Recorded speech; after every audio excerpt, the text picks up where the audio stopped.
इसलिए माननीय गृह मंत्री जी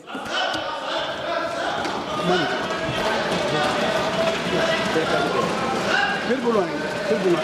अरे ठीक है, चलो हम मान लो माननीय सभापति महोदय,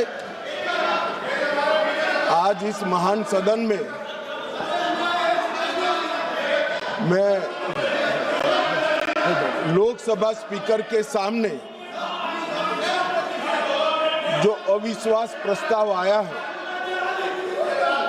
इस पर मेरे विचार व्यक्त करने के लिए खड़ा हुआ हूं। मान्यवर, एक प्रकार से ये जो घटना है वो कोई सामान्य घटना नहीं है। करीब करीब 4 दशक के बाद एक बार फिर से लोकसभा अध्यक्ष के सामने अविश्वास प्रस्ताव आया है और एक प्रकार से मैं ये भी कहना चाहता हूं कि संसदीय राजनीति और ये सदन दोनों के लिए ये अफसोसजनक घटना है, क्योंकि स्पीकर जो होते हैं वो किसी दल के नहीं होते, सदन के होते हैं और एक प्रकार से सदन के सभी सदस्यों के अधिकार के वो संरक्षक भी होते हैं। उनके सामने अविश्वास प्रस्ताव कोई साहजिक घटना नहीं है। फिर भी 10 घंटे तय हुए थे मान्यवर, 10 घंटे से ज्यादा चर्चा हुई है।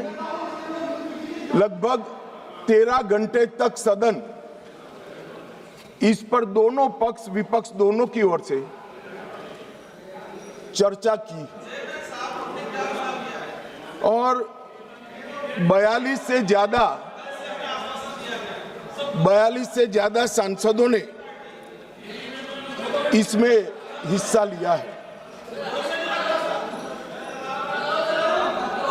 मान्यवर, मैं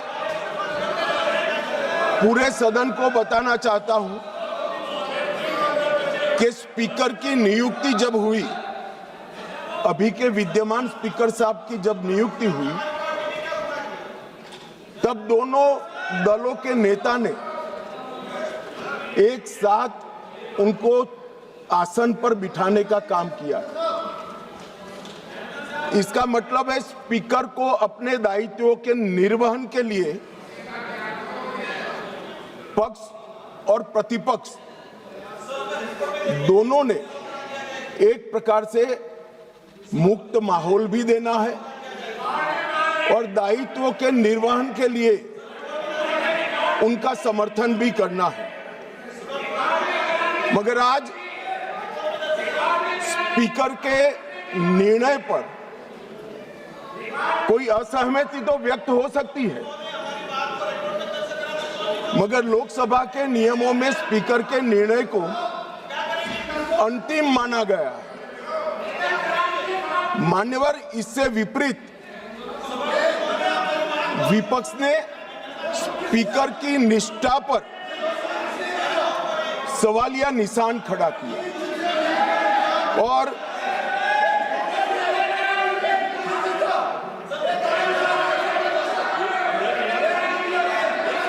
अगर आप रिकॉर्ड में आना चाहते हैं, रोड साहब, आप लोग रिकॉर्ड में आना चाहते हैं तो मैं अलाउ कर रहा हूं कि लिखित अपना भाषण कर दें, तो रिकॉर्ड में आ जाएगा। लिखित, आप लिखित भाषण दे दें, रिकॉर्ड में आ जाएगा। अभी जब तक गृह मंत्री जी बोल रहे हैं आप लिखित दे देंगे। गृह मंत्री जी अब हो गई, आपको ले करने के लिए परमिशन दे दिया इंजीनियर साहब, ले कर दीजिए। ठीक है, बैठिए। राजकुमार, हो गया भैया, सुन लिया, देख लिया सबने। मान्यवर, ये लोकसभा भारत के लोकतंत्र की सबसे बड़ी पंचायत है और न केवल भारत, दुनिया भर में हमारी लोकतंत्र की एक साख बनी है, प्रतिष्ठा बनी है और पूरी दुनिया ये लोकतंत्र की प्रतिष्ठा को स्वीकार करती है। जब इस पंचायत के मुखिया पर, इसके अभिभावक पर, उसकी निष्ठा पर सवालिया निशान लगता है तो केवल देश में नहीं पूरी दुनिया में हमारी लोकतांत्रिक प्रक्रिया पर सवाल खड़े होते हैं। इसलिए आमतौर पर कभी स्पीकर के सामने अविश्वास प्रस्ताव नहीं आता है। चैम्बर में जाकर उनसे बात हो सकती है। स्पीकर दोनों दल को सदस्यों की संयुक्त बैठक भी बुलाते हैं, उसमें मध्यस्थता भी करते हैं और सारे इश्यू रिजॉल्व होते हैं। मगर यहां अजीब दृश्य खड़ा हुआ है। चैम्बर में जाते हैं तो स्पीकर साहब की सुरक्षा को चिंता और न हो इस प्रकार का माहौल खड़ा कर दिया जाता है। इससे शर्मनाक कोई चीज नहीं हो सकती। अब किस प्रकार की व्यवस्था चाहते हैं? स्पीकर का पद पार्टी से ऊपर उठाकर संविधान ने स्पीकर के पद को एक प्रकार से मध्यस्थी की भूमिका में रखा है। आपने मध्यस्थता करने वालों पर ही शंका के सवाल उठा दिए। मैं बाद में आता हूं कि क्यों उठाए, परंतु मान्यवर 75 साल से हमारे ये दोनों सदनों ने हमारे लोकतंत्र की नींव को पाताल से गहरा पहुंचाया है और वो नींव जो पाताल से गहरी पहुंची है, इसकी साख पर विपक्ष ने आज एक प्रकार से सवालिया निशान। मान्यवर, मैं आज विपक्ष ने जो सवाल उठाए हैं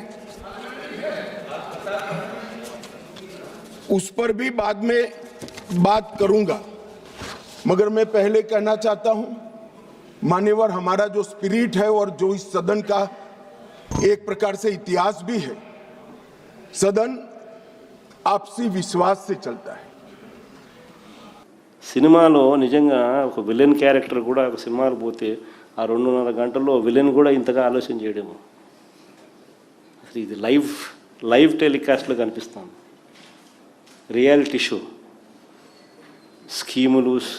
స్కీములు లేవు, స్కాములు, మళ్ళీ ఎదురు ఆరోపణలు, మళ్ళీ కుట్రలు.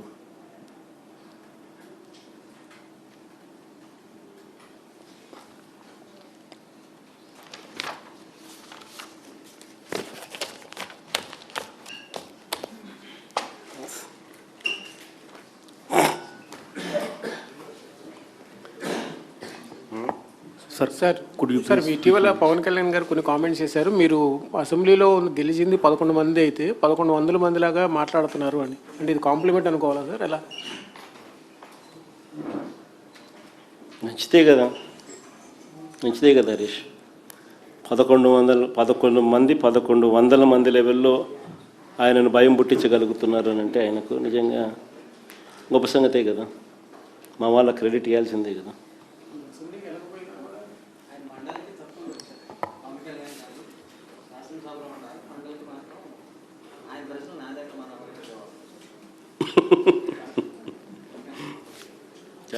Sir, could you speak in English, sir?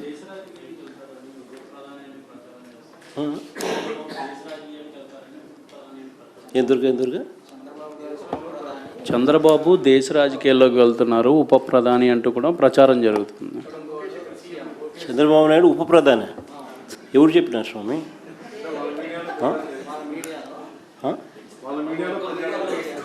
వాళ్ళ మీడియాలో వాళ్ళు రాసుకుంటున్నారా? వాళ్ళు చెప్తున్నారా? గొప్ప సంగతి నిజంగా. ఈయన ముఖ్యమంత్రిగానే భరాయించలేకున్నారు ప్రజలు. ఈయన ఉప ప్రధాని అయితే ఇంకా దేశ ప్రజలు ఏం భరాయిస్తారండి? Sir, could you speak brief in English, sir?